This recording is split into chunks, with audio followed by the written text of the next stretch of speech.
Let's get ready to rumble.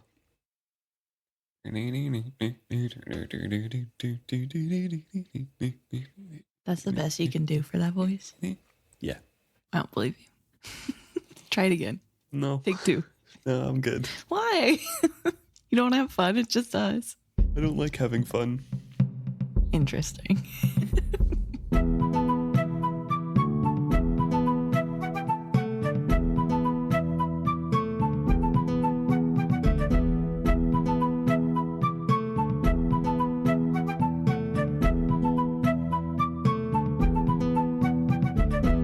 Welcome back to another episode of Is Fitz Happy?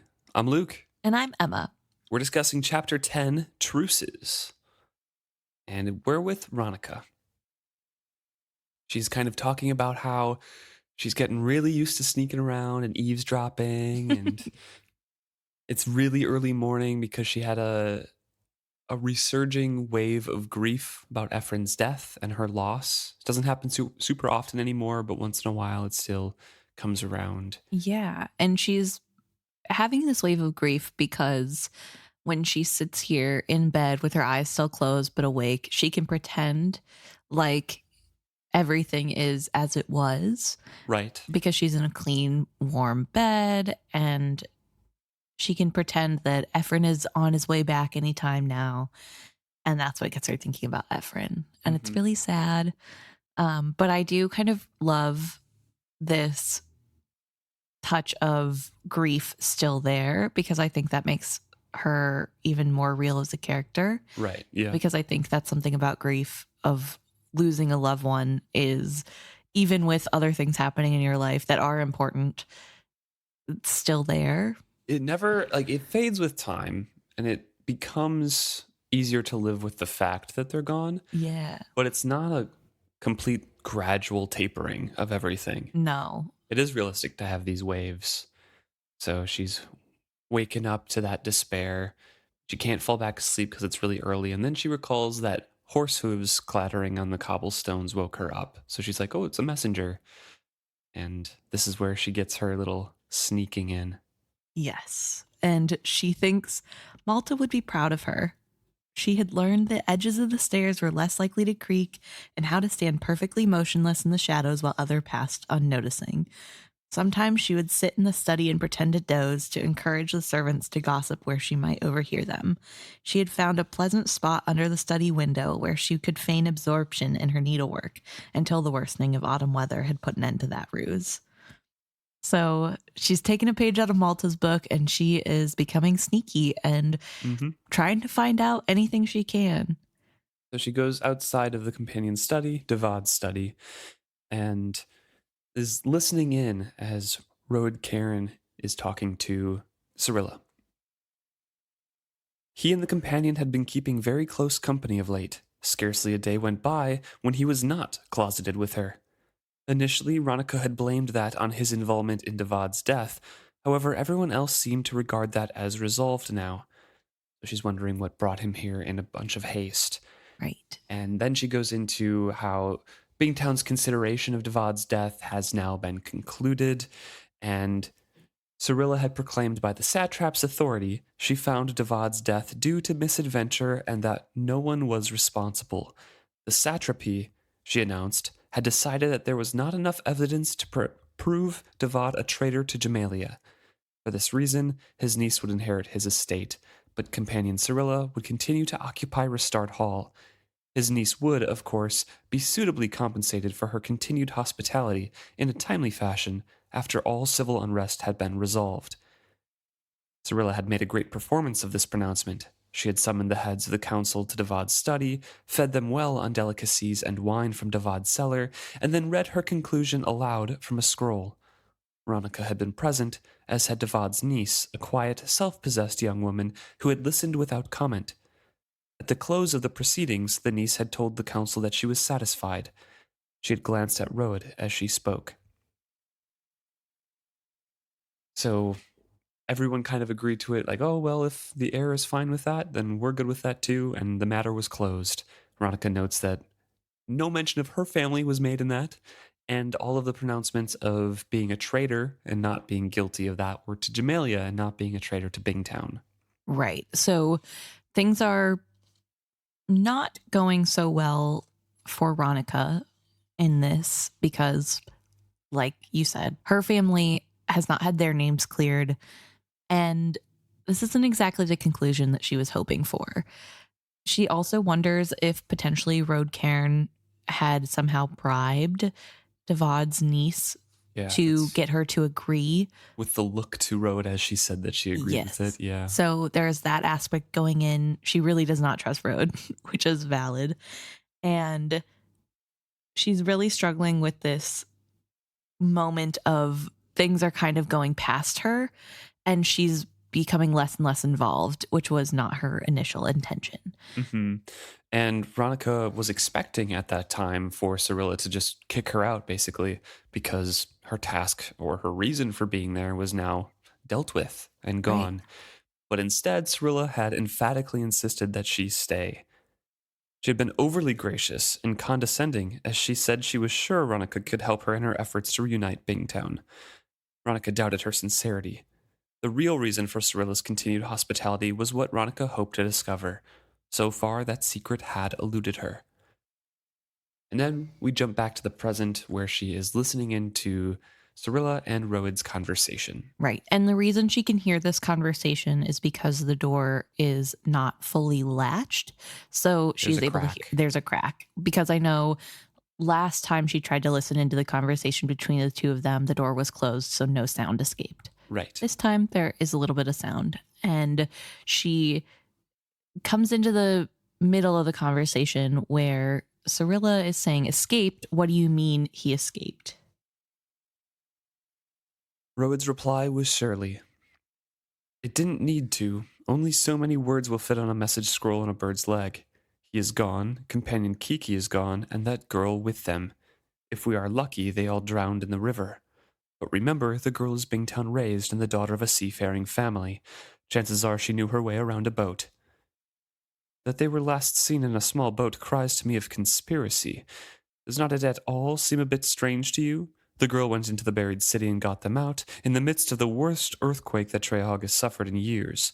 No one sees them leave until they are later seen from the dragon in a small boat. What does that mean, from the dragon? Serilla demanded. I have no idea, Roed declared impatiently. I've never been to Trehog. I imagine it must be some tower or bridge. What does it matter? The Satrap is out of our control. Anything can happen. I'd like to read that part of the message for myself. The companion's voice sounded very tentative. Ronica frowned. The messages came to Roed before they reached her? And Roed replied, you can't. I burned it immediately. Besides, other people are going to start to know anyways, but for right now, we're probably the only two that do know, so we need to shape our reply. Right. And the reason he thinks people will know is because everybody has Rainwild kin, so right. The news will get spread eventually. And this is a big bombshell for Ronica, knowing that Roed is actually the one who has all the correspondences happening and not Serilla. But I think it's also interesting here that she doesn't quite realize that the Bingtown bred person is Malta. Because I guess she wouldn't expect Malta to be, she wouldn't expect Malta to be caught up in this, right. Although you'd think what other Bingtown daughter is there. But I did want to talk about how I find it really interesting the way Roed Cairn acts. He is really self-assured and very ready to jump on to any conspiracy bandwagon. So somehow this giant earthquake is like something the Vestrits planned, and they were using that to help the Satrap escape, because or just a standing plan of if there's a big something, use it as a distraction to get the Satrap out, you know? Yeah, fair. Some sort of pre-planning was involved in it, according to him. Right. But it is kind of interesting that they've said, okay, Devad is innocent. And then they're going to be like, no, but the Vestrits aren't. Even though the Vestrits were cut off from everybody. So you'd think that would make them less likely than Devad to be in league with the new traders and Chalced, but I don't know. He just wants them to be guilty, and so he's finding any reason to find them guilty. We kind of laid out some good reasons a couple chapters ago. That's true. Why And people don't like him. yeah, and to be fair, he does go into detail why he thinks the way that he does. Yeah. So I get it, but I just find it really interesting that it's like, it can't just be something that happened. There has to be conspiracy, and it has to be whatever fits his narrative that he already thinks. It can't be anything else. So Serilla's asking, like, what changed? Why would he flee? Like, they said they were going to make him as comfortable as possible there. What made him change his mind? So she's kind of wondering again why the satrap would leave the safety of this if it was a conspiracy, if they did decide to flee out. And she's worried about her power base because all of her power resides in the fact that the satrap is still in power and the satrap, but he's not involved in her business. Yes. Interestingly, she ignores the fact that Roed said he is out of our control. Because when I first read this, I remember thinking, so he's in on it already? Like, he is helping to control the satrap to give them more power? But then as you keep going, you realize that he's just sort of figured out that she's grabbing for power. She hasn't necessarily told him, but it was interesting that there is no reaction, at least that Ronica can hear, to the, like, he's out of our control. The next passage is the most telling of Roed's character because he compares himself to the satrap. He says, "The satrap may be a young man, but he is not a fool. The same mistake is often made of me. Not years, but the heritage of power is what suits a man to take command. The satrap was born to power, companion. I know you claim he does not pay attention to the undercurrents of politics, but he cannot be blind to your quest for influence. Perhaps he fears what you are doing right now, taking over for him, speaking with his voice, making his decisions here in Bingtown. From what I have seen and what you have said, your words are not what I expect the satrap would truly say. Let us abandon all pretenses. You know he has abused his power over us. I know what you hope.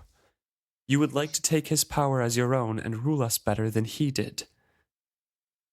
The companion was silent during this, as Roed paces around. Roed's voice had lost its charm when he spoke again. "Let us be frank. We have a common interest, you and I. We both seek to see Bingtown restored to itself. All about us, folk prate wildly of independence for Bingtown or sharing power with the new traders. Neither plan can possibly work. Bingtown needs to keep its ties with Jamalia for us to prosper in trade. For the same reason, the new traders must be forced out of Bingtown. You represent to me the ideal. If you remain in Bingtown, speaking with the satrap's voice, you can secure both goals for us. But if the satrap perishes, with him goes your source of power. Worse, if the satrap returns uncontrolled, your voice is drowned in his. My plan is simple in form, if not execution. We must regain control of the satrap again. Once we have him, we force him to cede power over Bingtown to you." So basically, Roed has seen through what Serilla wants to do, and he's like, I'm okay with that because you can accomplish everything I need, but I'm also the one helping direct you, so it works for me too. Yeah, and especially with his, Satrap and I aren't so different. We were born to be rulers, and we shouldn't have to wait to do that. Just, I don't know. He's not nearly as smart as he thinks he is, which, funnily enough, I believe it is Serilla that comments later that he's like a child who wants things to be fixed without thinking about how to realistically fix them. Right. And that's what we see here with his simple plan, if not in execution, which is just, okay, we'll make you be in charge, and then you will lower our taxes and kick out the new traders and give all their lands to us. Yeah, easy. Like, that's not how real life works, but okay, Roed. Yeah, basically Roed wants the satrap to be captives in Bingtown from now on once they regain control. Because then they can direct him to do exactly what he says. Exactly. Serilla does speak up against it a little bit here, saying it makes sense except for 2 points. We no longer have the satrap, and there does not seem enough profit in this for you. Patriot you may be, Roed Karen, I do not believe you completely selfless in this. So Roed chimes back in saying, yeah, that's why we must take swift steps to recover the satrap. That's obviously number one, we got to do that. As for myself, my ambitions are much the same as yours, as is my situation. My father is a robust man of a long-lived line. It will be years, possibly decades, before I become trader for the Cairns. I have no desire to wait that long for power and influence. Worse, I fear that if I do, by the time I inherit any authority, Bingtown may no more than a shadow of itself. To ensure my future, I must create a position of power for myself, just as you do now. I see no reason why our efforts should not be united. Quick question. Is Roed Cairn the same age as Brashen and Younger. Greg? Okay, Younger. he's the same age as Brashen's brother. What is his name? Serwyn? Serwyn. He yeah. might be like a year or two older. Okay. Maybe around Rain's age. Okay. Ish. I'm guessing like young 20s. Okay. So I was going to say, I wonder if he was hanging out with Brashen because he seems like a bad egg. Not that Brashen is a bad egg necessarily, but he was at one point. He's just a gambler, Oh, yeah. So Roed proposes to Serilla here. You are obviously unused to being on your own. You need a protector here in Bingtown. We marry. In return for my protection, my name, and my home, you share power with me. What could be simpler? You presume too much, trader's son. Do I? I doubt you will get a better offer. By Bingtown standards, you are nearly an old maid. Look ahead, Serilla, more than a week or a month. Eventually, these troubles will pass. Then what will become of you? You cannot return to Jamalia. A man would have to be blind and deaf to imagine that you cherish your role as companion to Satrap Cosgo. So, what will you do? Remain here in Bingtown to live in social isolation among a people who would never completely accept you? Eventually, you would become an elderly woman, alone and childless. Trader Restart's home and pantry will not always be at your disposal. Where will you live and how? Roed's a tater tot. He's also seen through Serilla to her fears. True. Because this is her future from her eyes if she doesn't solidify her power and get everything that she wants. Because in her mind, she can ideally become the accepted ruler of Bingtown, and then with the satrap's voice and power, she could just be like, oh, I want this house here. Right. And then live there and be accepted as the ruler until the end of her days. Right. So she does need some sort of authority for protection. Because she's also paranoid now. Yeah. Yeah. And she does have that need for power because she knows that power is the only thing that can protect her. But also hates the proposal because it's putting her in a position of subservience. Exactly. Basically. I mean, he says, like, we marry, I'm your protector and your, point of contact for Bingtown because you don't know what you're doing. And also, you share your power with me, but we see what he thinks of sharing power, which is just him being in control and letting her be the mouthpiece, which is super annoying. So it's sad because part of the problem is the trauma of Serilla backing her into this corner. But we do see a little bit of healing and growth because she isn't just going along with this. And we know from her point of view, whenever we switch over to that she is really scared in this moment, but she is still managing to kind of stick up for herself. And it seems a little bit like the old Serilla who used to stand up to the satrap, if that makes sense. So obviously you don't fully heal from stuff, especially not that quickly, but it is really nice to see that there's some level of healing, I guess, for Serilla. Yeah. And that's her pushing back. And in this moment, when he says, you're basically an old maid, she says, but women can make it. Yeah. Look at Ronica Vestrit. I'll have the satrap's voice. I'm going to use that. Yes. I will use my authority to create my own living circumstances. Ronica almost smiled to hear the companion stand up to Road Cairn. Ah, I see. The amusement was undisguised. You imagine you will be a woman living independently in Bingtown. And why not? I see other women managing their own affairs and exercising their own authority. Consider Ronica Vestrit, for instance. Yes, let us consider Ronica Vestrit. Rhode's voice cut impatiently across hers. We should keep our minds to the matters at hand. Soon enough, you will realize that I have made you a handsome offer. Until then, our minds should focus on the satrap.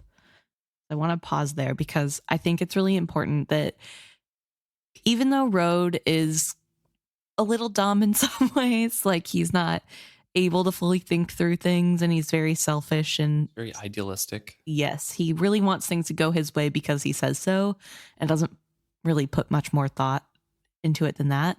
He also is pretty adept at being a social manipulator. Changing the subject here. He doesn't really have comebacks to like, oh, well, women shouldn't be living alone. Yes, but there are some. It's like, no, yeah, let's consider the traitor that you just brought up. Yeah. And also, we're going to just table this talk for later. Yeah. Which I think that bullheadedness and tenacity and just changing tacks as soon as he gets to a wall, it's not done as artfully as someone like Kennett or Regal can do, but you can see that there is some sort of ability there because he does just kind of smash through the wall and keep going to the next topic, which means that you never really get to fully disagree with him. Right. He just always gets to be the one ahead because he's making up the rules as he goes. There's no give and take. He just directs it into the conversation track that he wants to talk about. Exactly. I do want to just briefly touch on his proposal because it's obviously not unlike Greg's proposal to Althea. Yeah. It's very traitor-like, and it's, we have terms. They're agreeable to both of us. I've made you an offer. There's just not a lot of romance in Bingtown, it feels like. That's true. Maybe. Maybe that's why Kefria kind of got swept up by Kyle, because she looked back on that fondly. Yeah. Instead of it being a business deal where you have to think of what you're bringing to the table, it was There's about a young girl in love. Yeah, exactly. So they talk a little bit about the Vestrits and the Satrap. Roed continues saying, we have had reason before this to suspect the Vestrits. Consider the antics Devad Restart went through to put Malta Vestrit before the Satrap's eyes at the ball. If Malta Vestrit whisked the Satrap away from the Rain Wilders, it is part of the conspiracy's plan. Perhaps they will bring him back to Bingtown to side with the new traders. Perhaps he flees from the river to the sea to bring his Chalcedean allies down on us with flame and war machines.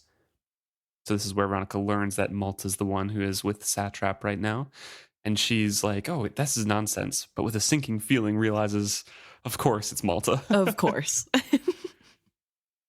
We still have a weapon, Roed's voice broke into Ronica's speculation. If this is a conspiracy, we have a hostage. His next words confirmed Ronica's worst fears. We hold the girl's grandmother. Her life is forfeit to the girl's cooperation with us. Even if she cares nothing for her own family, there is her fortune to consider. We can confiscate her family home, threaten to destroy it. The Vestrit girl has friends within Bingtown traders. She is not immune to persuasion. A silence followed his words. When the companion spoke again, her voice was lifted in outrage. How can you consider such a thing? What would you do, seize her right here under my own roof? These are harsh times. Gentleness will not restore Bingtown. We must be willing to take harsh actions for the sake of our homeland. I am not alone in this idea. Traders' sons can often see what their dim-eyed fathers cannot.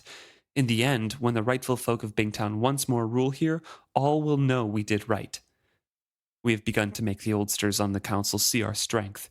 It does not go well for those who act against us. But let us set that aside. The rightful folk of Bingtown, Serilla answers. And Ronica doesn't really have a chance to hear more because there's footsteps behind her. Yeah, so she jumps and hides and waits, breathing very heavily because she almost got caught as a servant brings some breakfast. And then she goes up to her rooms, wakes up Rache, and says, "Wake up, we must gather our things and flee immediately." Mhm. because now she knows Roed's going to come get her. Yeah. But this conversation between Roed and Serilla about how us young trader sons, we know better than anybody else. Mhm. And we're starting to make people see our way because it doesn't go well for people who don't listen to us. But we're not going to talk about that anymore. It's really scary because he feels that he's in the right. He feels Oh, like yeah. he's a good guy and he's the hero of a storybook tale, I'm sure. And people are going to write history books about him being right. A lot of social change starts with the younger generations. They That's have the true. most passion. They have an idea for how they want the future to be and look like. It's just unfortunately that this younger generation filled with passion is coming from a very privileged cast of Yeah. this town that wants to excise any other immigrants. Yep. Well, we'll get into it more, but Right. not all the immigrants, just the bad ones. Right, Which, yeah, like, yeah, yeah. okay.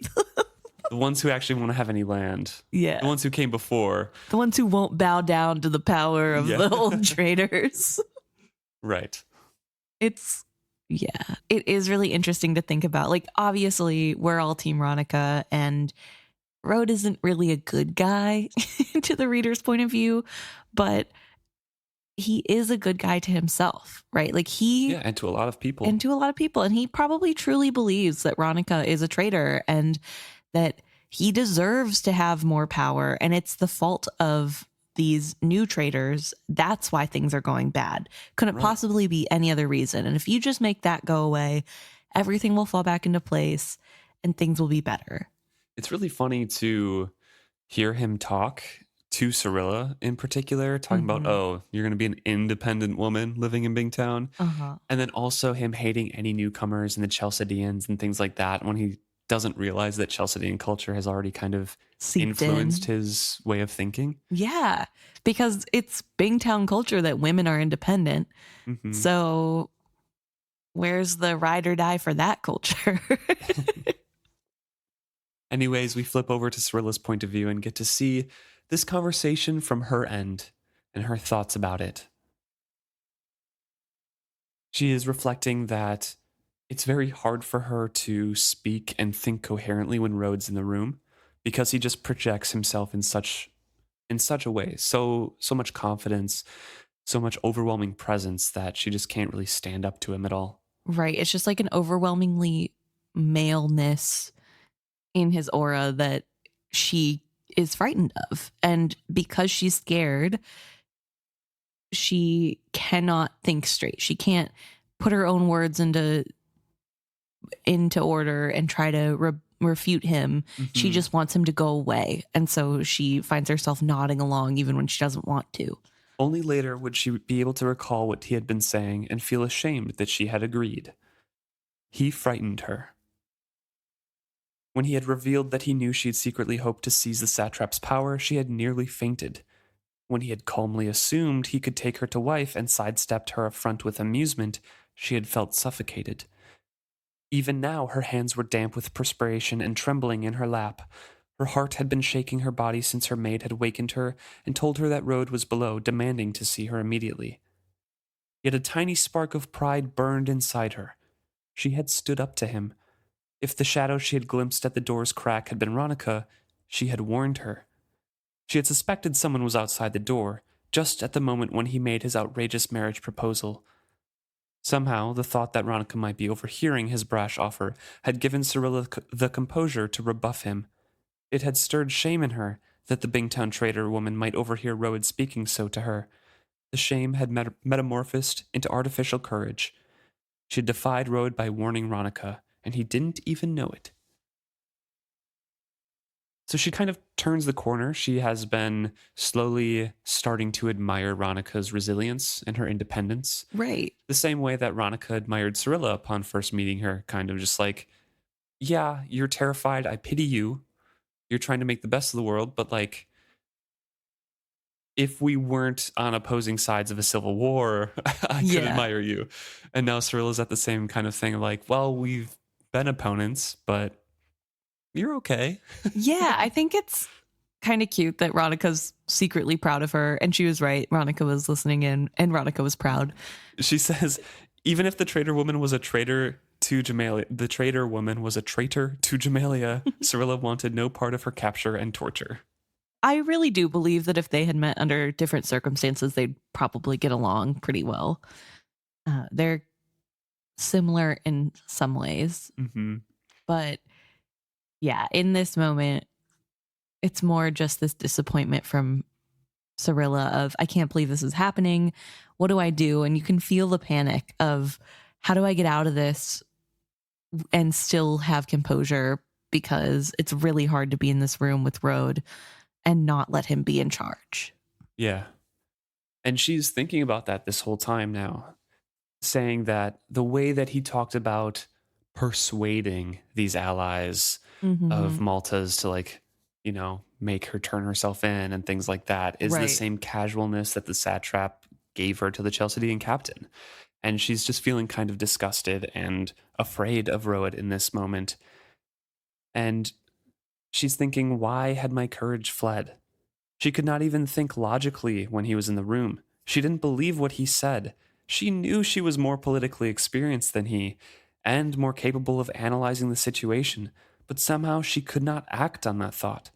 While he was in the room, she felt trapped in his world, his thoughts, his reality. It's really sad to see just how much she's been affected by the trip here and the trauma that she has. Like, it's still lasting even now. I mean, obviously, in world, it has not been that long, but even still, not that there is a set amount of time and then you can just get over something like that, but it's really sad because here she admits, like, I am really smart and competent and capable, and I can't even be that because he's just standing there. And that is such a frustrating feeling to go through. And I feel so bad for Serilla in this moment. Even though I still don't like all the choices she makes, it still is really hard to be in her point of view for this. Yeah. Because she is so scared. And even now she's had that thought. And then she realizes that Roed is frowning at her. And now she's panicking of, what did I do? What did I miss? Like, because she wasn't listening to what he was saying. Yeah. And so she's like, oh no, I got to make sure he's not too upset. And that's, I don't know, again, really sad and really well done. I think this part is really well written. I think Robin Hobb does a really good job at writing trauma, or maybe not trauma, but the after effects of trauma. Right. And just the little details of the echo, I guess. So what she missed was just a little overture asking about coffee or tea, and he pours coffee for her and puts too much honey and cream in it, but she doesn't say anything. Gives her a little sweet roll and says, "Are you okay? You're really pale." She's like, "No, it's fine. Continue." And then he continues on talking about how Mingsley's, overtures at a truce are a farce. I know that for sure. They're gathering their forces against us. Obviously, the Vestrit woman is part of this conspiracy. She was trying to, shift blame to us at the council meeting. And they probably know, the new traders probably know all about the Satrap's escape in way more detail. Serilla begins, "Mingsley," and then Roed interrupts, saying, "is not to be trusted. Rather, we shall use him. Let us allow him to make overtures of truce. Let us appear even eager to meet him. Then when we have drawn him out far enough, let us chop him off." Serilla summoned all her courage. "There is a discrepancy. Ronica Vestrit has cautioned me not to trust Mingsley. Surely, if she were in league with him, she would do all she could to appear not to be." Roed finished decisively. His dark eyes glinted with anger. "Ronica urged me often to structure a peace in which all of Bingtown's factions have a say, not just the old traders and the new, but the slaves and the Three Ships folks and other immigrants. She insists we must make all a party to a truce in order to achieve a fairly won peace. Then she is damned by her own tongue. Such talk is traitorous to Bingtown, the traders, and Jamalia." Kind of continues on a rant here that we'll talk about later, but Serilla stands up a little bit, saying that, yeah, there's a discrepancy, but Roed just has to have a reason that the Vestrits are traitors and just chimes in like, well, obviously she's making contingencies in case we learned that. Right. And it's just, he has to be right. There's not a possible chance that he is wrong in any way. And he's frustrated that she would even try to argue with him.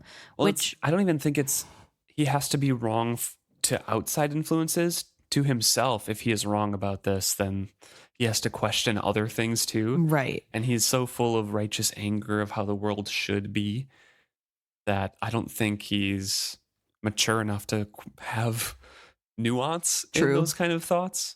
Yeah, that's fair. It's just really annoying because he can't accept any other information. Like, he's not listening. He's just... He's dictating. Yeah. Yeah. Yeah, so Roed continues on talking about the Vestrits, saying, "We should have all known they were rotten when they allowed their daughter to marry a foreigner, and a Chalcedean at that. That is how far back this conspiracy reaches. Years and years of their plotting and making a profit at Bingtown's expense. The old man never traded up the Rainwild River, did you know that? What trader in his right mind, owner of a live ship, would forego an opportunity like that? Yet he kept making money somehow. Where? From whom? They take a Chalcedean half-breed into their own family. That looks like a clue to me. Does that not make you suspect that, from the very beginning, the Vestrits had abandoned their loyalties to Bingtown?" This is so dumb. It genuinely makes me angry. He didn't even train up the Rainwild Rivers.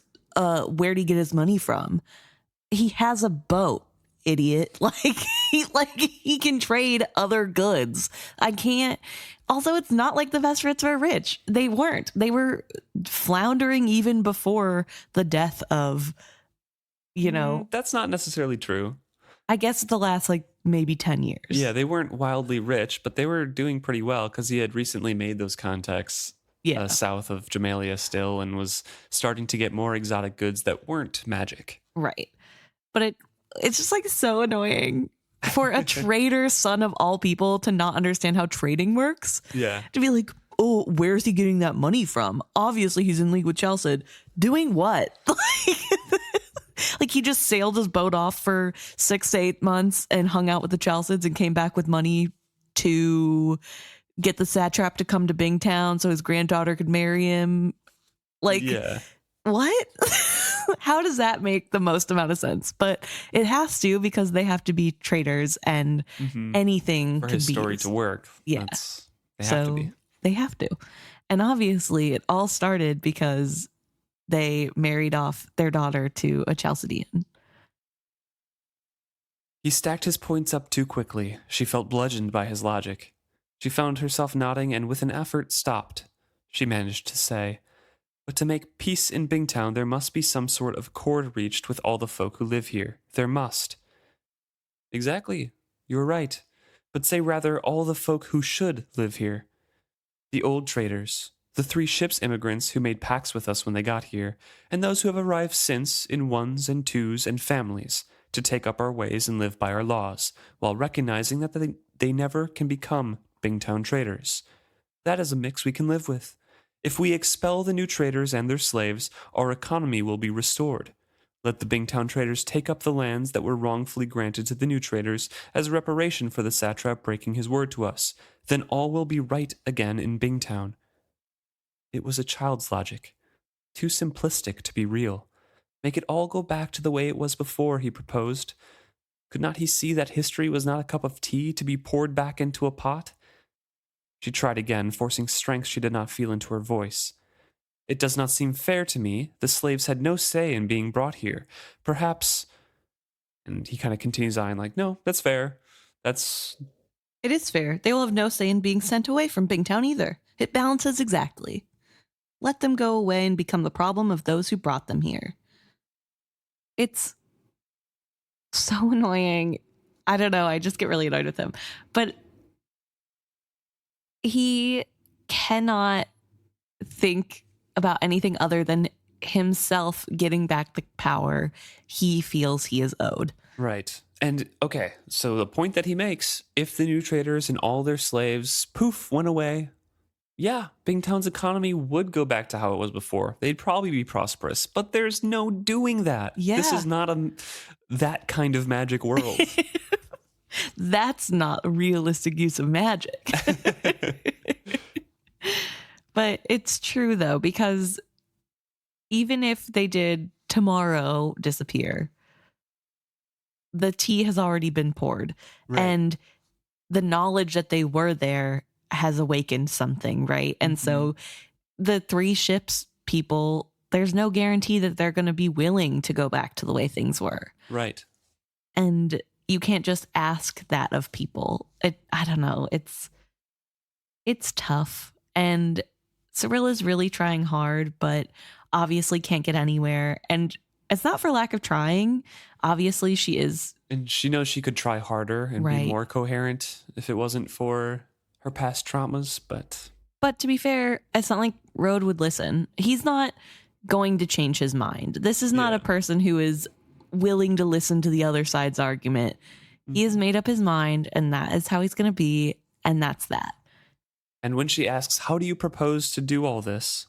Simply tell them to go away? I doubt they will obey. For an instant, Karen looked shocked. A shadow of doubt flickered through his eyes. Then his narrow lip curled disdainfully. So when he's asked, like, how are you going to accomplish this? They're not just going to nicely go away. He's like, oh, I guess I have to go into the how it's going to happen and not the this should happen and everything's going to be fine. And then he goes into, there will be bloodshed. I know that. And I've known that for a while. There's going to be some sort of bloodshed before this is all over. It is the price our ancestors paid for Bingtown. Now it is our turn, and pay we shall if we must. But he doesn't want to.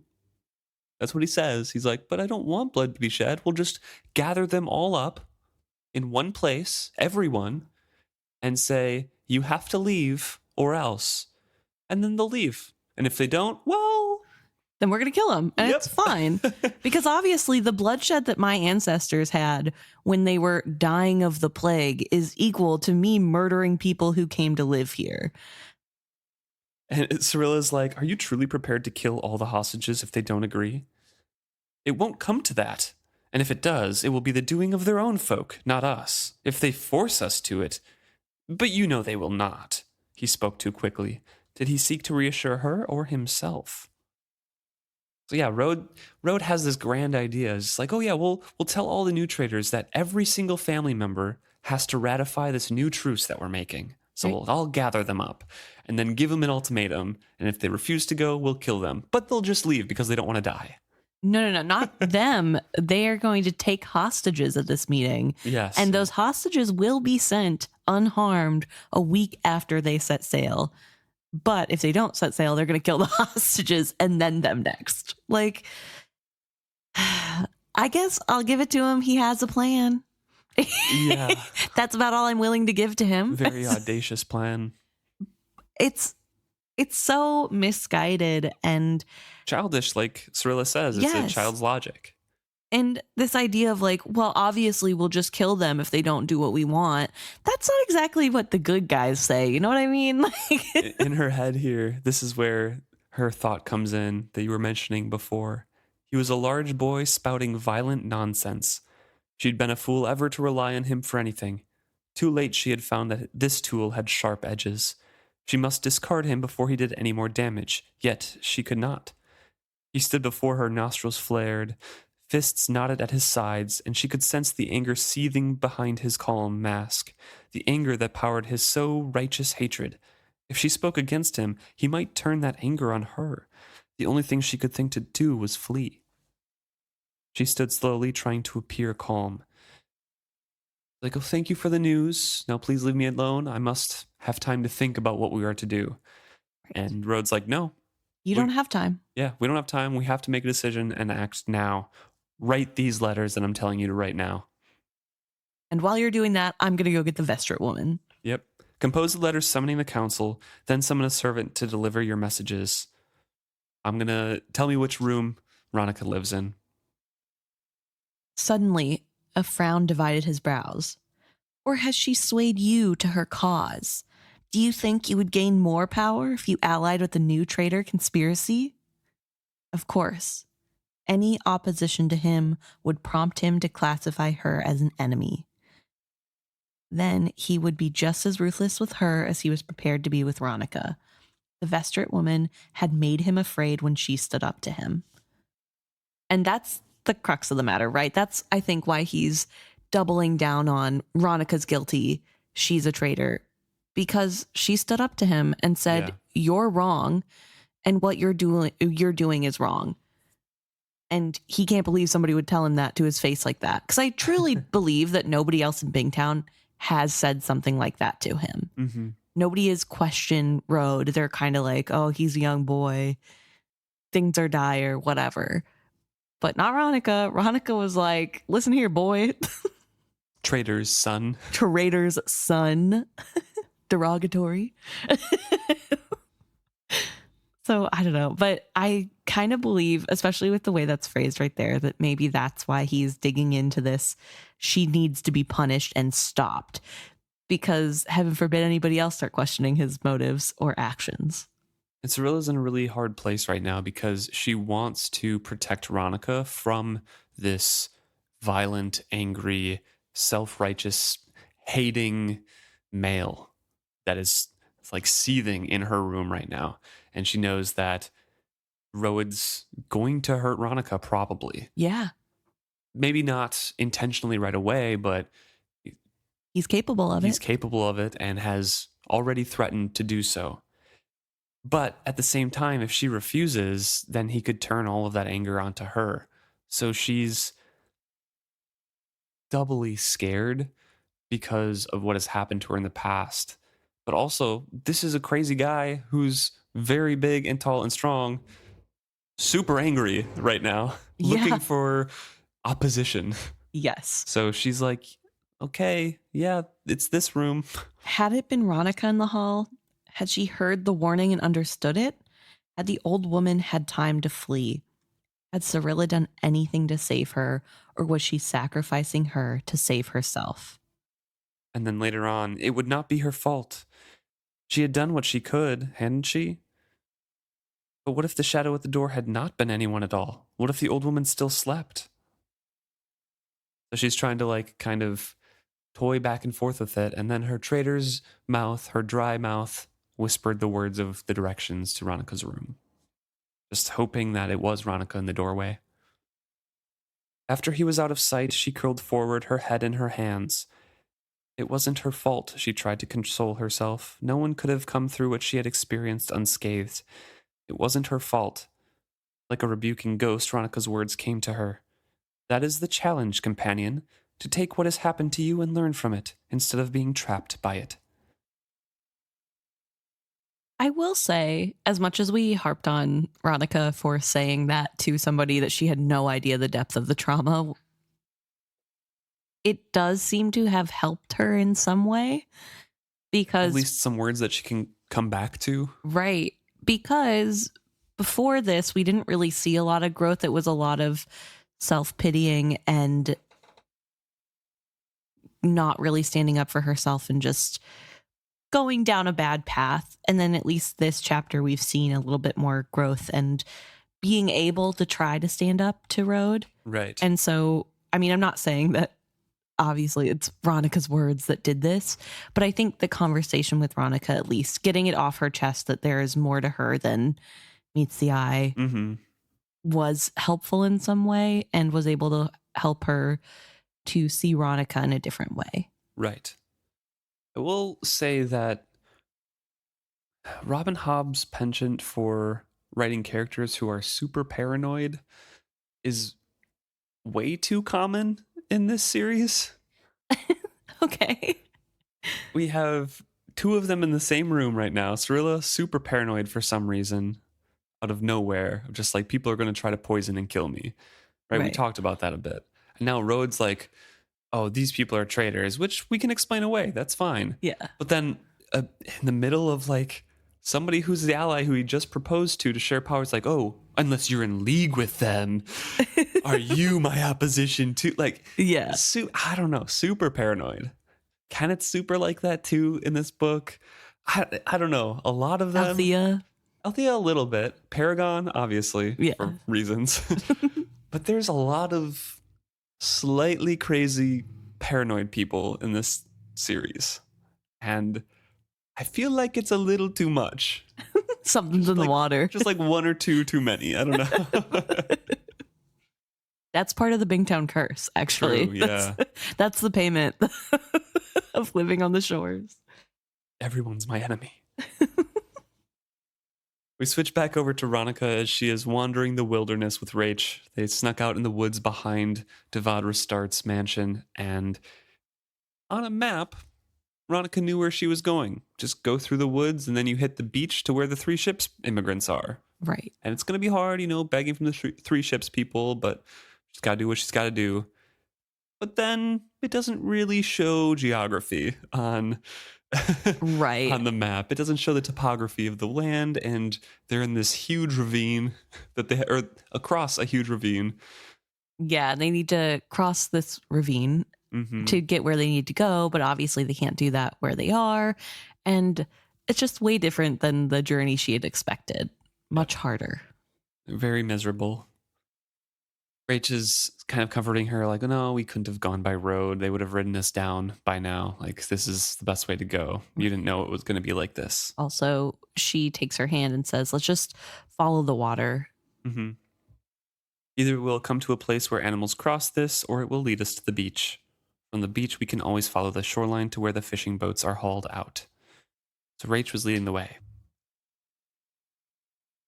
You don't have to be mixed up in this, Rache, Ronica felt obliged to point out to her. If you leave me, you could find refuge among the tattooed. Roed has no reason to pursue you. You could be safe. Nonsense. Besides, you don't know the way to Sparse Kelter's house. I'm convinced we should go there first. If he turns us away, we both may have to take shelter with the tattooed. So we know that they're going to head to Sparse Kelter's house now, and the tattooed are brought up.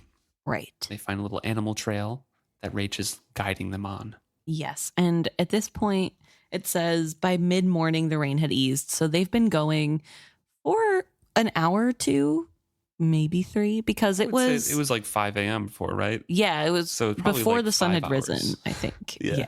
So they've probably been walking for like 5 hours, I would say. So they've been going for a while, and they are in the woods, and like you said, they're following what seems to be an animal trail. Ronica is kind of going along with Rache following behind her. And the trail is starting to open up to more of a path. Before they had gone much farther, it widened out into a beaten trail. Ronica began to catch glimpses of makeshift shelters back under the trees. Once she smelled wood smoke and cooking porridge. Who lives back here? People who cannot live anywhere else, Rache answered her evasively. An instant later, as if ashamed to be so devious, she told her, slaves that escaped their new traders' owners, mostly. They had to remain in hiding. They could not seek work nor leave town. The new traders had watchers at the docks who stopped any slaves without documents. This is not the only shanty town hidden in the woods around Bingtown. There are others, and they have grown since Fire Night. There is a whole other Bingtown hidden here, Ronica. They live on the edges, on the crumbs of your town's trade. But they are people all the same. They snare game, they have tiny hidden gardens, or harvest the wild nuts and fruits of the forest. They trade, mostly with the 3 ships folk, for fish and fabric and necessities. I never knew there were so many, Ronica faltered. Rache gave a snort of amusement. Every new trader who came to your town brought at least 10 slaves. Nannies, cooks, footmen of the household, and farmhands for the fields and orchards. They didn't come to town and walk amongst you, but they are here. I think this really goes to the heart of the problem, I guess, and why it's really easy for old traders especially, but Bingtown in general, to ignore the slavery problem. Right. Because they're just not seen in town. Yeah, and if you don't have slaves, you're not going to really see them. And I guess near the right before the war had started, more slaves were going into town and they were being seen more and more, but it didn't start that way. So it was a real gradual easing into. And obviously, as the new traders took over more land and more property, they needed more slaves. And as slaves are running away, obviously they're going to replace those slaves. So there probably are a ton of people in these camps. And it's really sad to think about how many lives have been disrupted. Rache says, "For good or for ill, Ronica, we are here, and here we will stay. Bingtown needs to recognize that. We cannot continue to live as hidden outcasts on your edges. We must be recognized and accepted." Ronica was silent. The former slave's words were almost threatening. Down the path, she glimpsed a boy and a small girl, but an instant later they had vanished like panicked rabbits. Ronica began to wonder if Rache had deliberately steered her to this path. Certainly she seemed at ease and familiar with her surroundings. They climbed another hill, and eventually the path again turned to an animal trail. Yeah. And branched off into many other animal trails. And they were heading towards the beach. So it seems as though Rache knows her way around the island a little bit more than she said. It's not an island. Yeah, you're right. The peninsula. She knows her way around the area of Bingtown more than she has let on. When do you think she found these shanties, the little towns of Tattooed? I don't think she necessarily had to find them. I think she was told about them. The way that Rache talked to Ronica about how Amber first started telling them about things and how to organize themselves. The people that were enslaved talked to each other. That's fair, yeah. They pass along knowledge of like, hey, if you need help, here's a place that you can go. This shanty, like this little village that we have set up, you can go there to escape, you know? Yeah. There's probably knowledge like that passed around to a bunch of different people. Touché. Okay. So Ronica is entering this 3 ships village and feeling very muddy and tattered and like, oh, I'm not presentable. True. But she's also kind of interested because she's never been there. Yeah, she hasn't been here. She's only seen it on a map. Although she says that and then says that she has also talked with Sparse Kelter twice. So where did they talk? I think like the regular docks. Oh, okay. But yeah, so she's never actually been here. And that's kind of crazy to me because Bingtown is not that big from what I understand. I mean, there's lots of rolling fields and stuff. Like it's a farmland. But she's never been to this part of the island. Or it's not an island. I keep saying island. She's never been. A shoreline. Yeah. She's never been to this part. That's the city. Yeah. I don't know. It's crazy. But she is here now. And the houses here are orderly, if not a little small in comparison to the villas of the old traders. Right. It's a little bit more of a typical village, you know? Nets are strung in between houses to repair for later. There's women and children running around, people doing chores. And Rache suddenly says, here's Sparse's house. A recent coating of whitewash was the only indication of greater prosperity that Ronica could see.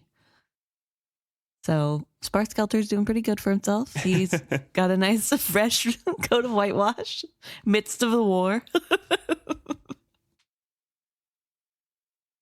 So they knock on the door, and Ronica pushed her rain-soaked hair back from her face as the door swung open. A tall woman stood in it, big-boned and hardy as many of the 3 ship's settlers were. She had freckles and a reddish tint in her sandy, weather-frazzled hair. For a moment she stared at them suspiciously, then a smile softened her face. I recall you, she said to Rache. You're the woman that begged a bit of fish from Da. Rache nodded, unoffended by this characterization. I've been back to see him twice since then. Oh, Rache has seen Sparse twice. That's why, okay. Not Ronica. Both times you were out in your boat fishing flounder. You are Eki, are you not? Here she is. Yep, Eki Kelter. Says, I'll come in with you then. You look both wetter than water. No, never mind the mud on your shoes. If enough people track dirt in, someone will start tracking it out. From the look of the floor just inside the door, that would begin happening soon. Okay, Ronica. You don't even have a house.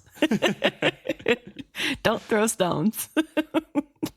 There's a cat and a shaggy hound, and it seems like it's a pretty cozy little hut. Right. And Eki is really being hospitable here. She tells them to sit down and Can make you tea. You want some porridge? Yeah, and that her dad isn't in right now, but while he's gone, they can take off their wet clothes and have it heat up a little or dry a little, which would be nice. Ronica is almost tearing up from the hospitality of this. Yeah. You know, just the simple niceties. And I think this is probably really similar to how Bingtown culture was in Ronica's childhood, right? Lots of hospitality. I mean, maybe not to this extent because you wouldn't ever, a good Bingtown trader would never open their door to a beggar. Right. But just the like niceness of a person and the friendliness. Back in my day.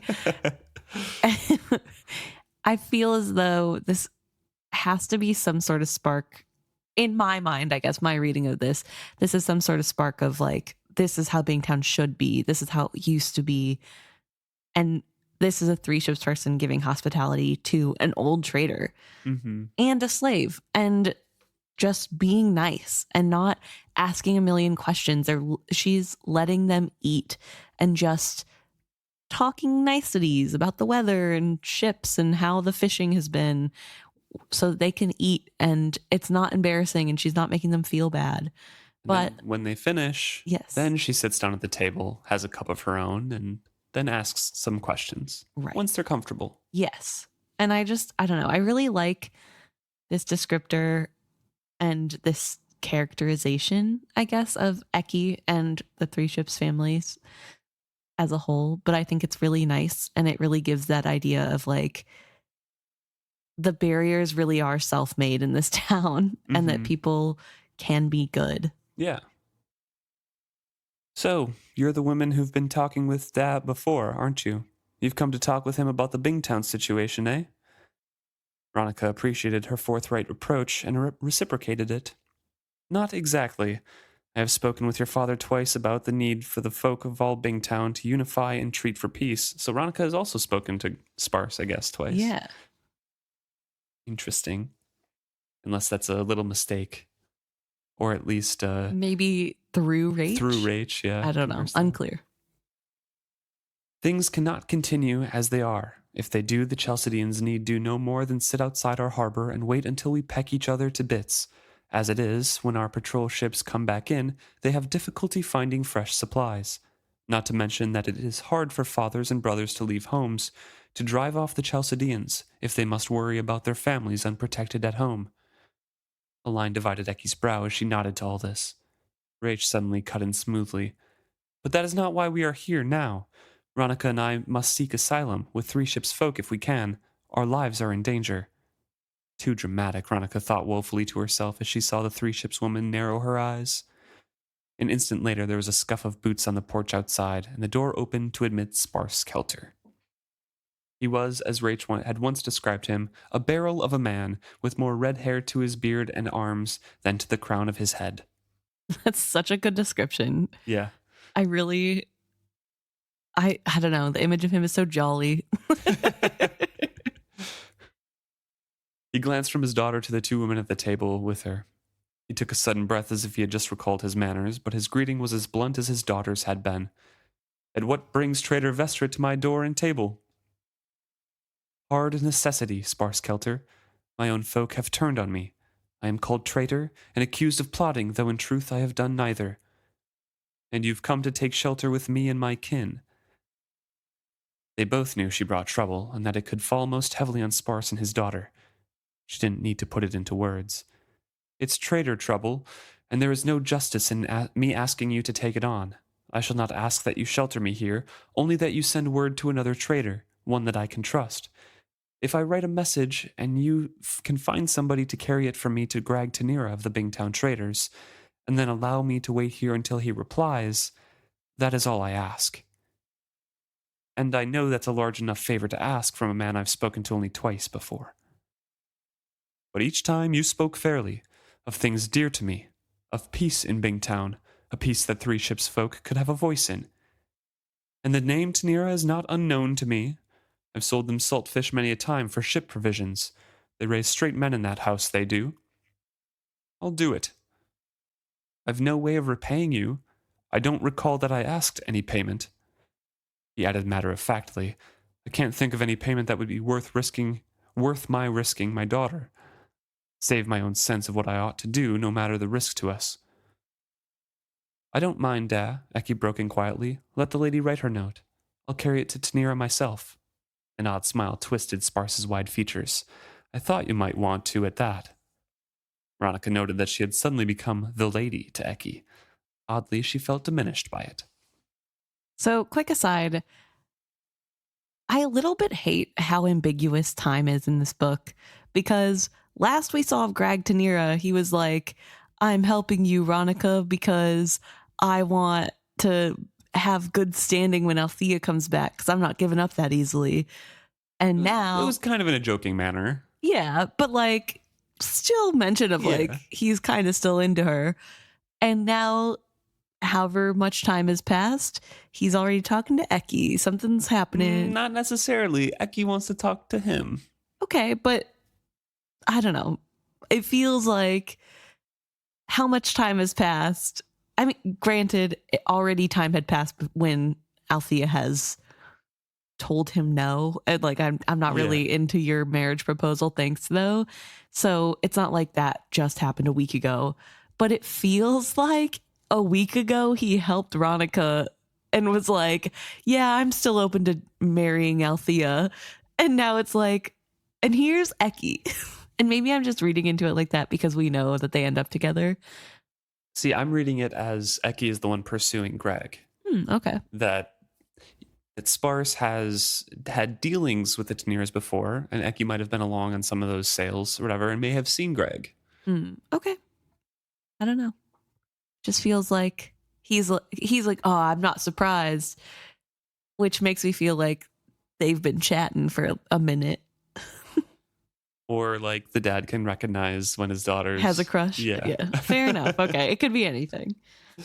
But also, I wanted to talk about how Sparse Kelter has this really interesting sense of honor. I think it's really amazing, I guess. I don't know. I really like it. I'm like really touched. Sparse Kelter's great. 10 out of 10 in my book. But I think it's just so nice and refreshing to see a character do the right thing because it's the right thing.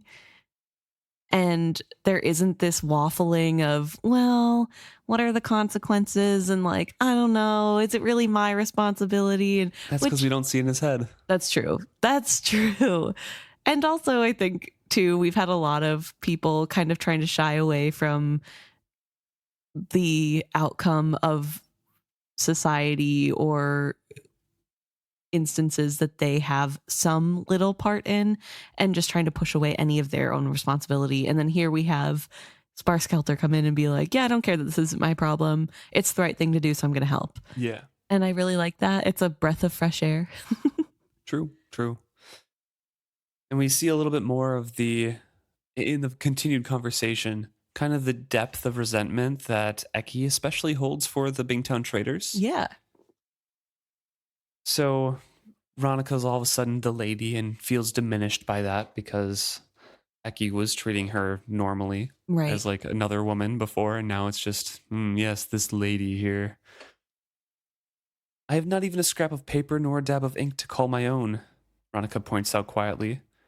We have both. Just because we are 3 ships does not mean we don't have our letters, Eki said. A tart note had come into her voice. Ronica took up the quill, dipped it, and paused. Speaking to herself as much as Rache, she said, I must pen this carefully. I need not only to ask his aid, but to tell him tidings that concern all of Bingtown. Tidings that need to reach many ears quickly. Yet I noticed you haven't offered to share them here, Eki observed. You are right, Ronica agreed. I scarcely know what my news will mean, but I fear it will affect us all. The Satrap is missing. He had been taken upriver into the Rain Wilds for safety. All know none but a live ship can go up that river. Now it seems there it seemed he would be safe from any treachery from new traders or Chalcedeans. Indeed, only a Bingtown trader could get to him there. Eki, her father rebuked her. To Ronica, he said with a frown, tell on. And then she kind of explains that there's an earthquake. My granddaughter Malta seems to be with him. Yeah. So I think this is one of the traits of Ronica that I really appreciate, and that she's open to admit when she's wrong, I guess. More so now Yeah, than in the she's definitely past. grown in that. Definitely not the beginning of Ship of Magic. No, but I think she's always been one to, if she feels that somebody has a good point, she listens. Yeah. She's sensible like that. Yeah. And so I think here, especially when Eki's like, oh, interesting, it's really important news, but you're not going to share it with the Three Ships families. And Ronica immediately doesn't argue, doesn't stop, is just like, you're right, actually. Let me tell you what's going on. Yeah. I think that's really important. And I don't know, I like that about her character. Mm-hmm. So Sparse is asking kind of like, what's the truth? I know they're accusing you of being a traitor, your family being a traitor, and Malta, helping the satrap escape. But what's the truth of that? And Ronica's like, I don't actually know. As for my granddaughter, the fear she had refused suddenly swamped her. She forced a breath past the lump in her throat and spoke with a calmness she did not feel. It is uncertain if the satrap and those with him survived. The river might have eaten their boat, or they may have capsized. No one knows where they are, and if the satrap is lost, regardless of the circumstances, I fear it will plunge us into war. With Jamalia and perhaps Chelsid. Or just a civil war here, old traitor against new. And 3 ships caught in the middle as usual, Eki commented sourly. Well, it is as it is. Pen your letter, lady, and I shall carry it. This is news, it seems to me, that it is safer spread than kept secret. You see quickly to the heart of it, Ronica agreed. She dipped her quill once more, and trying to think of what words to set into the letter to bring Greg there most swiftly. Not only thinking of that, but also how difficult it was going to be to forge a lasting peace in Bingtown, because she's catching some of those undercurrents that Eki's talking about. Right. Some of the resentment that is built up that the 3 ships' families might be feeling. Yeah. And it's something that she wouldn't have had any knowledge of, because she's never really had to deal with 3 ships families. She's never been there before. Right. I mean, I think there was definitely some of that happening in the undercurrents of the way Kyle talked to the family, but maybe he never talked like that before Ephraim was dead. Right. And at least not to Ronica. I mean, it seemed like Kefri is not that surprised that he's like a little bit weird about, oh, you old traders and your weird stuff. Because technically, Kyle is he a 3 ship, or is he You've just asked this before. I think he's just an immigrant? A family, yeah. Okay. He's like half Chalcedean. Yeah. Okay, never mind that. But either way, I think it's really interesting that because of the privilege of being an old trader, where you have the power, you are the ones that make all the rules, you make the most money because you have the special trading rights, that you wouldn't be aware of what it's like to be a normal person in this town. You wouldn't be aware of how people view you, because it's never mattered enough for you to ask, Yeah. Like, who cares if they don't like it? It's your town. You're in charge. You make the money and hold all the positions of law. So I guess why would you ask how they're doing or what they feel? So I will say that this isn't just an easy, hey, I'm an old trader family and I want to make peace. And they're like, okay, let's do it. There's the realism of, right. Sure. There's pushback. Yeah. We haven't heard this before. So yeah, we have hope for it, but also we know how you guys operate. Yeah. Like, sure. We'll believe it when we see it. Yeah. That's exactly what I was going to say. I feel like a good chapter. Interesting we get a little bit more into Roed. Yeah, more on Roed, and this is the first time that we really see the 3 ships families, which is I think it's a flaw in this trilogy because they play a big part of it, and we see a lot of the nuance of how people feel about slavery and the tattooed and how they react to situations, and we hear a lot about the new traders I wish we got more of the new traders as well, like some sort of point of view, maybe like an Yeah. interlude chapter, something about how they're feeling politically. But I feel as if we have more of a sense of what the new traders are about with Mingsley and how people talk about them than we do with the three ships. Yeah. Because the three ships are just footnotes until this point. Right.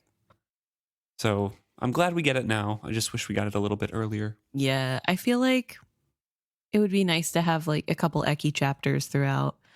Like we could know her before now because she seems like a cool character. Like I Yeah. feel like she'd be interesting. It'd be interesting to see another woman who is someone who goes out on a ship for a living as a comparison to Althea, because I mean, Rache said you were out on your boat catching fish when I was last talking to your father. Yeah. So she obviously has her own shipping or fishing vessel, if not one that she borrows from her dad, and is allowed to Yeah. have agency in that. And I think that would be really interesting. Like, how is that happening? Is that normal? Is she outside the norm? Like, what's that whole deal? And we just a comparison yeah, for the other storylines. exactly. Yeah. But we don't get it. We get it now, I guess. Yeah, true. Thank you so much for tuning in. Please let us know your thoughts on the chapter, what you guys think about Eki and Greg, and And if Roed. they've been talking for a while. Yeah, and Roed as well, and Serilla's situation here. Mm-hmm. You can email us at isfitshappy@gmail.com, or you can message us or comment on any of our posts at isfitshappy at all the social medias that you can find: Facebook, Instagram, Twitter, Threads, YouTube. I don't remember if I'm forgetting one or not, but find us on any of those, or go to our website at isfitshappy.com. Thank you so much for tuning in. See you next week.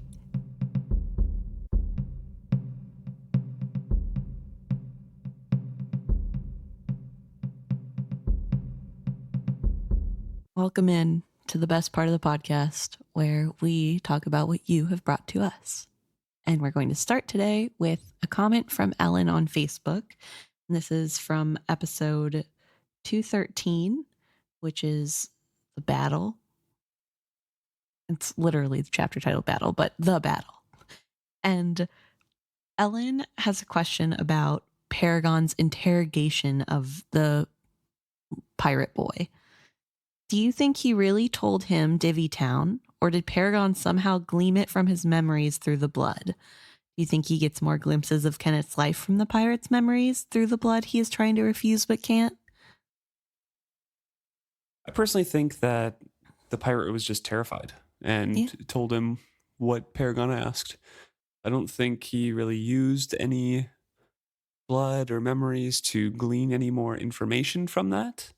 But I can see the second part happening if he, maybe latched onto some of those memories that did eventually soak into his hands from his death.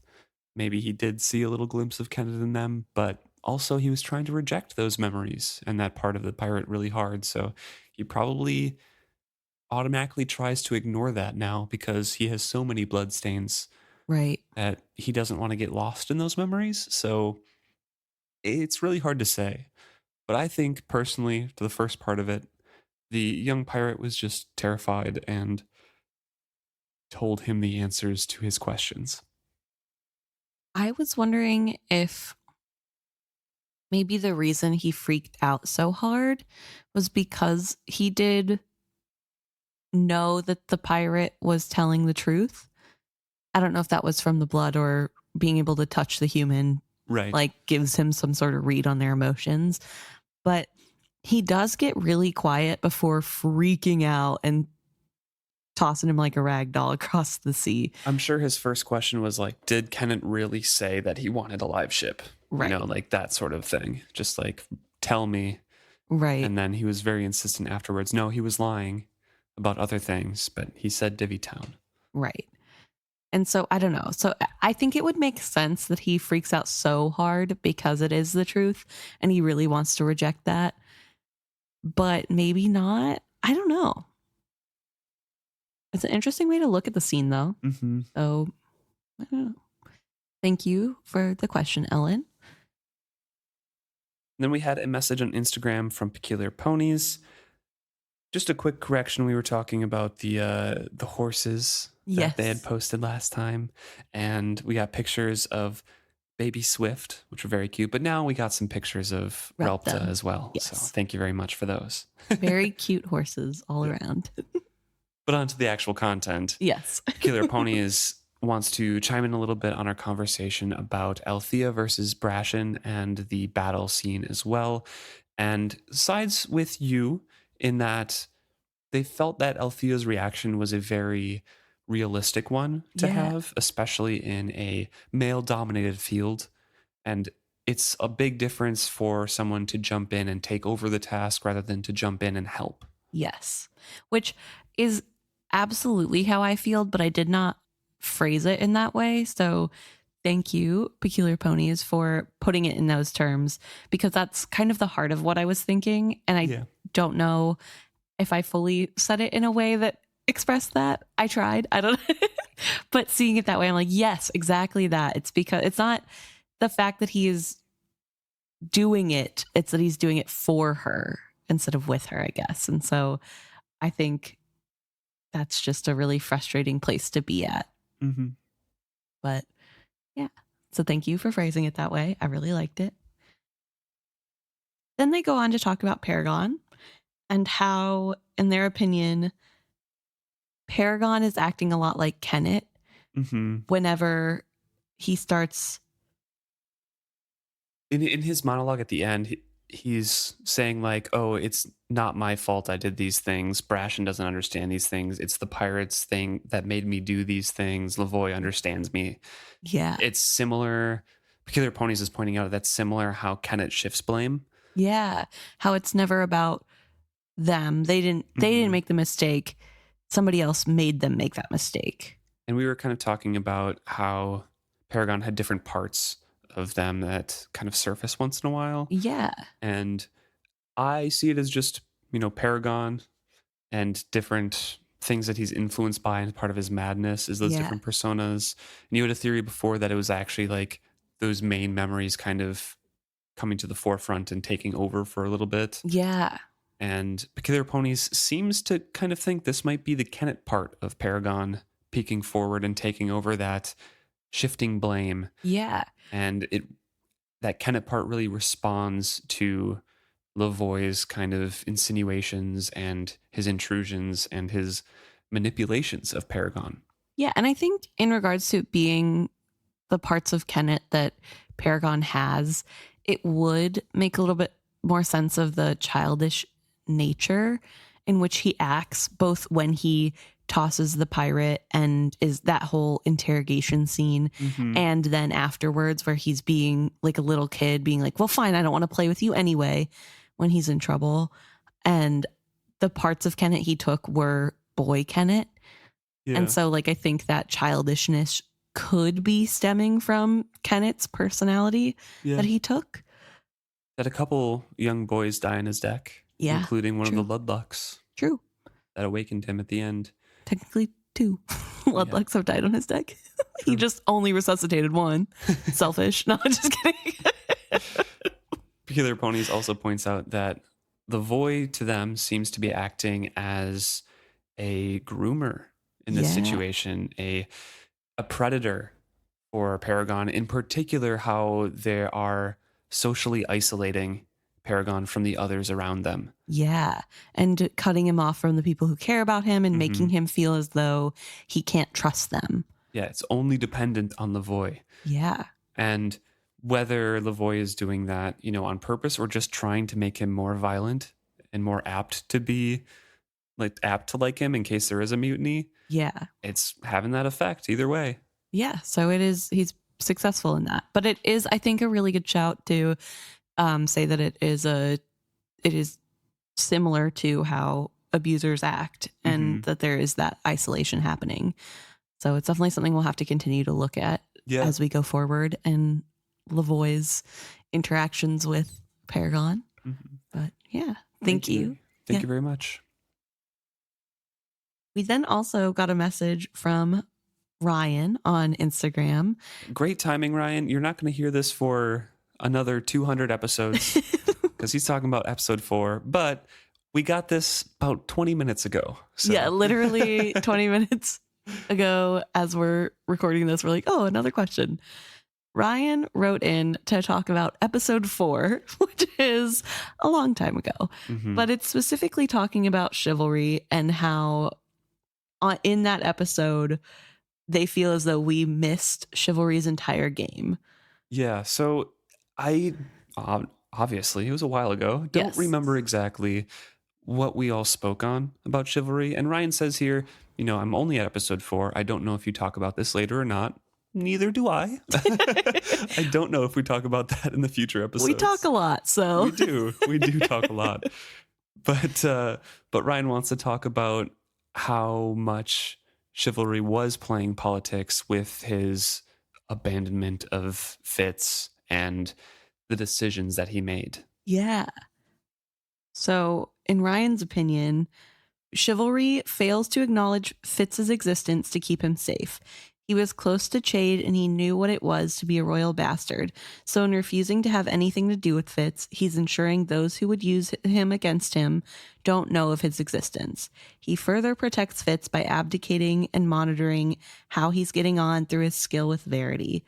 I assume Patience blaming Burek for Shiv's transgressions is a further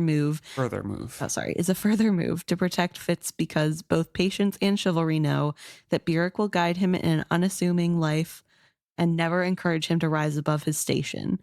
He's also loyal to both of them to a fault and would always assume his safety. Everything Chivalry has done in regards to his bastard was an attempt to keep him safe. I feel like we must have mentioned some of those things, probably not all at once. Yeah. But every once in a while, or like pointing out, things that he's done. If Fitz was complaining about them, or like, but chivalry, yeah, trying to give him the benefit of the doubt. So I don't know if we've all compiled it in one go before, and all of that I believe is true, except for Patience blaming Burek as part of the plan. Okay.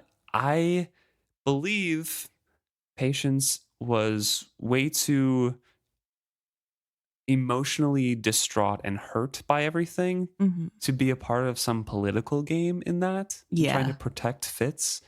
Because she says that at first she hated the existence of that boy. Right. She doesn't really want to talk to Burek ever, even when they're back at the castle and everything like that. And it took a while. It took Chivalry's death for her to go to meet Fitz. So I don't think that part is part of the game, part of the political maneuvering to keep Fitz safe. I think she just blames Burek for it because they were close. Right. I don't know. And Burek is an alcoholic and was with Chivalry, presumably, during that time. Right. But I do want to say, not that I don't think Chivalry is a good guy or whatever, but I do want to say I feel like this really puts like a chivalric point of view, a chivalrous point of view on his actions that I kind of a little bit disagree with, because if he was really thinking ahead to protecting his son by not acknowledging him and abdicating the throne, why wouldn't he try to rectify that as soon as he realizes that his dad is making him into an assassin like Chade? Isn't that the antithesis of protecting Fitz? He wasn't doing that before Chivalry died. Oh, I forgot that. Yeah, because it's all mentioned within like a chapter and a half, but Queen Desire dies, Chivalry dies, and the meeting with the king happens in the Great Hall where he gets his pin. And soon after that, Fitz is moved to the castle where he starts his other lessons. And then a little bit after that, Chade meets him in his room. There isn't a discussion he has with Chade about the death of Queen Regal, or not Queen Regal, Queen Desire. Queen Desire. Yeah, I think so. So maybe Desire was alive. Oh yeah, because Desire had to be alive before. Yeah, she died after. Yeah, she died Chivalry. after, but yeah, Chivalry dies, I believe, before he starts his lessons. Okay. I don't know. My only thought is, it just feels like if you want to protect him, why wouldn't you be there to make sure he's protected instead of distancing, because Verity can only do so much. You know what I mean? Like going through. He trusts Beric. Yeah, right. that's fair. They were best friends, but also possibly more. Beric is a stable hand, and his dad's the king. So like, who's gonna win in that situation? Why wouldn't you keep your power so that you could protect your son more? I don't know. Whatever. I obviously am not a politician. I do not get the intricacies, but I've always thought that was a real oversight on Chivalry's part. Of he gave up the power that he had that he could have used to protect his son if that was his ultimate goal and the only thing driving him. Yeah, that's why I don't think it was the only thing driving him to abdicate. Yeah. I think it was mostly for patience and for himself. Right. Just to find peace.